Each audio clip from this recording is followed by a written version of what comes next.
But okay, let's just move on.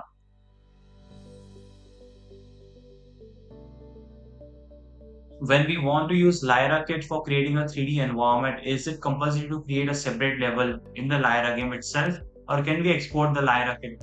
You can export the Lyra Kit easily, but you just have to take care of the dependencies. That's what I can say. But yeah, you can create a new level inside and or not. If not, you can just export. But make sure that all the dependencies are included. Otherwise, yeah, some things will be missing. But I have imported, I have migrated all the Lyra assets to my other project, and it works. Okay, it is not compulsory to create a separate level. You can export or migrate.